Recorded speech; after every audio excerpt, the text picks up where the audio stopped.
Pada video kali ini kita akan membahas persamaan konduksi panas pada dinding datar.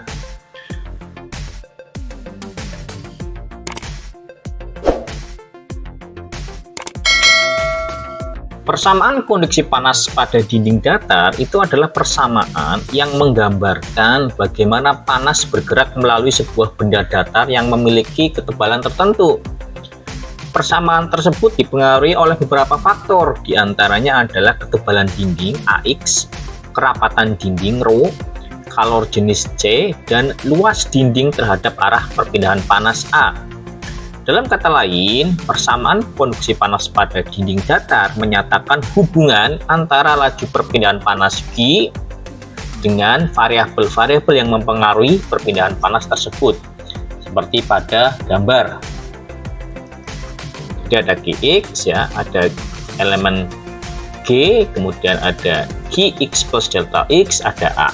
Ya, lihat di gambar.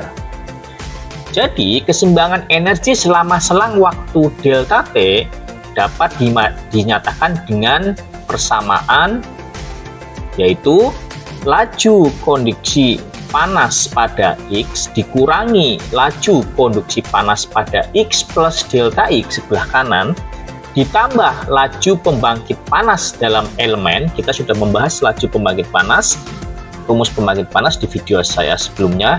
Itu sama dengan laju perubahan kandungan energi pada elemen. Jadi laju perubahan kandungan energi pada elemen. Nah, kita buat rumusnya menjadi Q dot X dikurangi Q dot X plus delta X ditambah G dot elemen sama dengan delta elemen per delta T. Nah, delta elemen per delta T adalah laju perubahan kandungan energi pada elemen. Nah, rumus tersebut ini menjelaskan bahwa perubahan energi dalam suatu elemen atau delta elemen dalam satuan waktu delta X sama dengan jumlah panas yang mengalir keluar dari elemen dalam arah X, delta Q dot X dikurangi jumlah panas yang mengalir ke dalam arah X plus delta X atau Q dot X plus delta X, lalu ditambah jumlah panas yang dihasilkan oleh sumber dalam elemen G dot ya. Nah, rumus ini biasanya digunakan untuk menghitung perubahan energi suatu elemen dalam suatu medium saat panas mengalir. Kemudian kita jabarkan ya, perubahan kandungan energi elemen dan laju pembangkit panas dalam elemen ya. Kita akan menghitung delta elemen, delta E elemen. Delta E elemen itu apa? E pada kondisi T plus delta T keluar dari sistem dikurangi ET yang masuk, itu sama dengan MC delta T kan. Perubahan energi itu kan MC kalikan delta T. Nah, MC kalikan delta T-nya itu T pada saat T plus delta T dikurangi T pada saat T. Sehingga kita ubah lagi menjadi rho C A delta X pada kondisi T-nya T plus delta T kurangi T pada kondisi T. Jadi M-nya berubah ya, M-nya berubah menjadi rho A delta X ya, rho A delta T kan sama kan, mass flow gitu kan. Nah, rumus ini itu merupakan rumus untuk menghitung perubahan energi delta E pada elemen suatu benda dalam interval waktu delta T. Nah, dalam rumus ini ada beberapa variabel, misalnya E, M, C, T, rho A, dan delta X, di mana E itu merupakan energi, M-nya massa, C-nya kalor jenis, T-nya adalah suhu, rho-nya adalah kerapatan, A-nya luas elemen, dan delta X adalah ketebalan elemen tersebut. Oke ya, kita sudah membahas tentang delta E elemen, perubahan energi pada elemen. Sekarang kita membahas tentang G dot elemen. Ya, kita sudah membahas G dot elemen di video saya sebelumnya ya, pembangkit panas. G dot elemen itu sama dengan G kecil dot V elemen, sehingga menjadi rumusnya G dot A kalikan delta X itu kan sama dengan volume, ya, sama dengan volume. Jadi G besar itu sudah masuk dari volumenya, kalau G kecil tidak.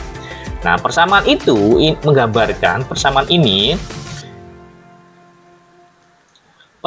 itu menggambarkan laju pembangkitan panas pada suatu elemen volume dalam suatu medium, di mana G dot elemen yang besar adalah laju pembangkitan panas pada suatu elemen volume dalam medium, ya, ada volumenya.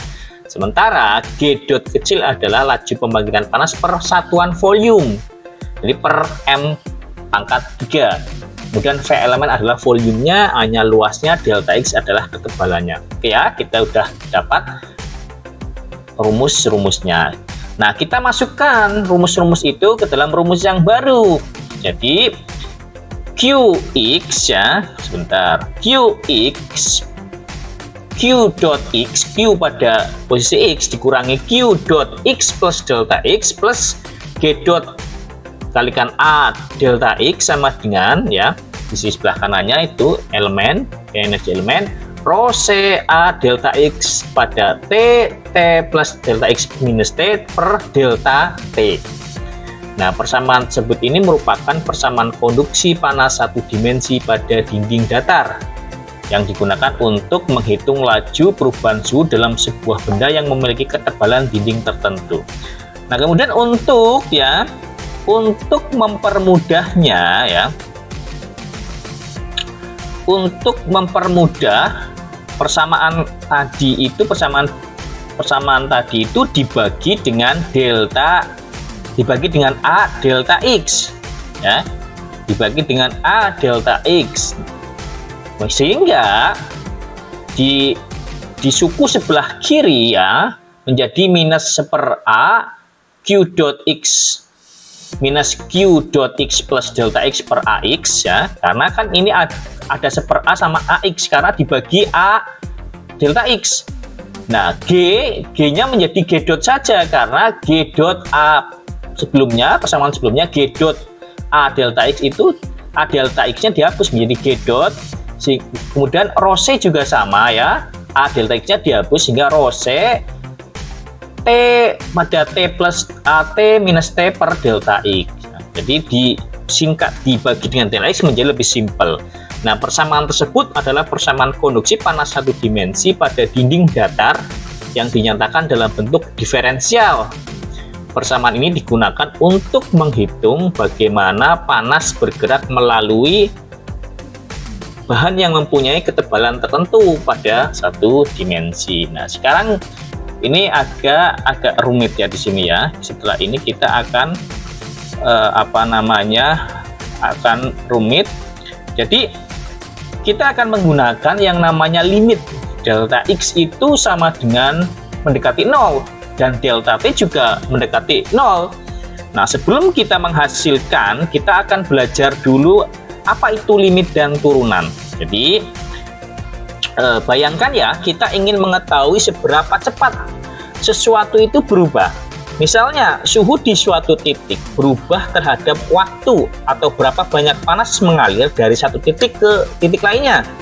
Untuk mengetahui perubahan ini, kita bisa menghitung selisih atau difference antara dua titik yang berdekatan, lalu membuat jarak antar titik itu semakin kecil supaya tidak kasar, supaya halus hasilnya, membuat jarak titik itu semakin kecil, bahkan mendekati 0. Nah, itulah konsep turunan. Jadi kita membagi-bagi menjadi slice-slice yang kecil, bahkan mendekati 0, supaya hasilnya lebih halus dan lebih tepat. Nah, contoh sederhananya gini. Misalnya, ya, kita punya suhu T pada dua titik. Di posisi X, ya, posisi kiri X, suhu itu sama dengan TX.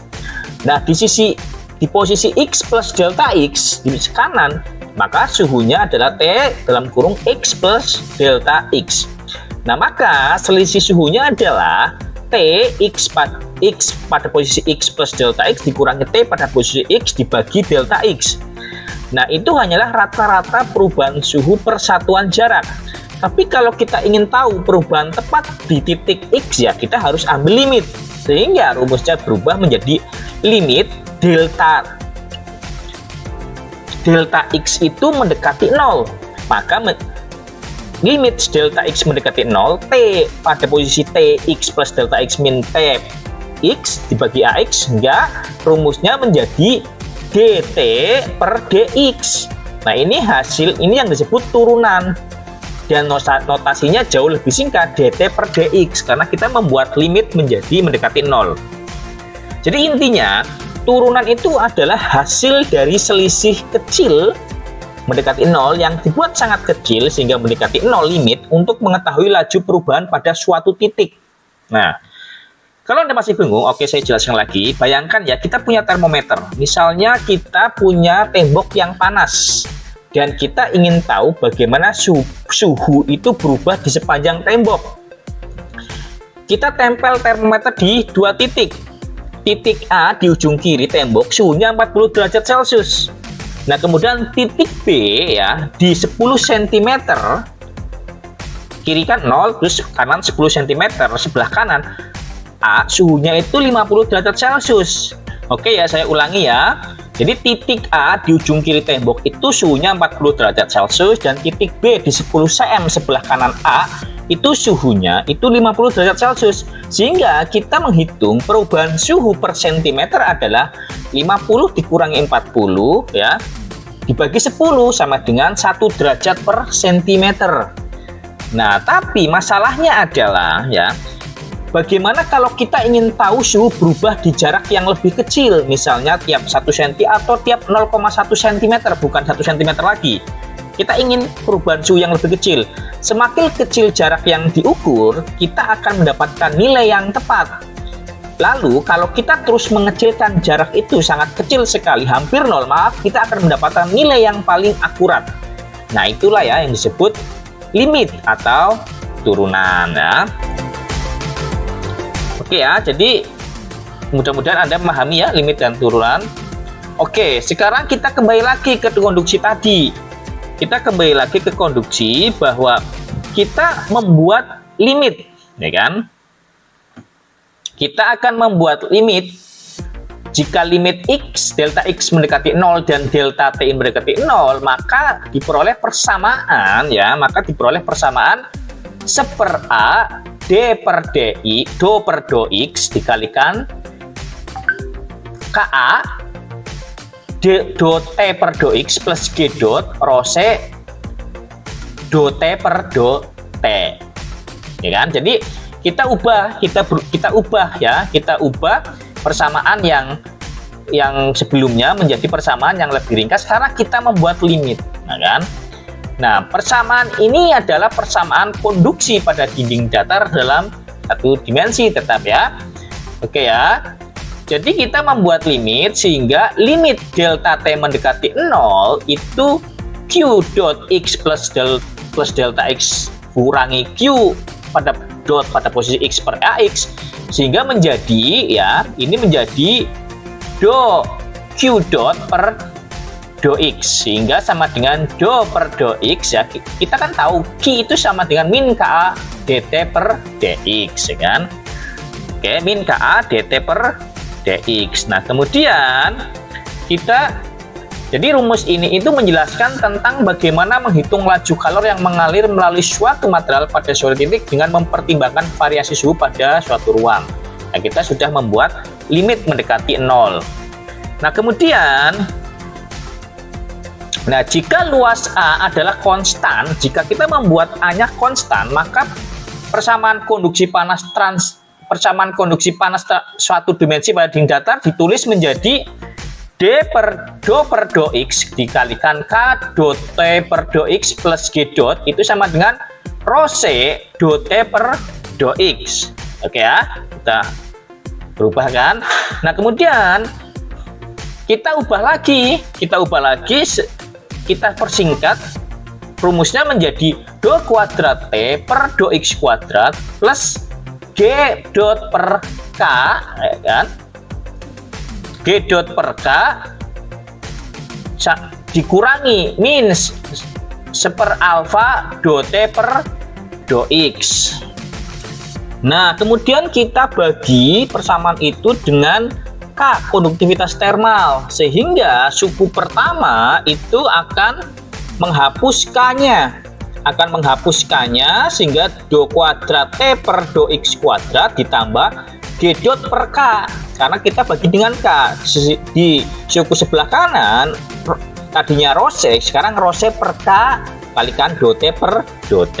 Nah sekarang kita kan tahu difusitas termal itu alfa itu sama dengan K per rho C, ya kan? Sehingga rho C per K itu sama dengan 1 per A, sehingga rumusnya menjadi do kuadrat T per do X kuadrat ditambah G dot per K sama dengan 1 per alfa kalikan do T per do T. Nah ini sudah selesai ya, jadi kita tahu rumus itu asalnya dari situ. Nah sekarang kondisi khusus, yaitu kondisi di mana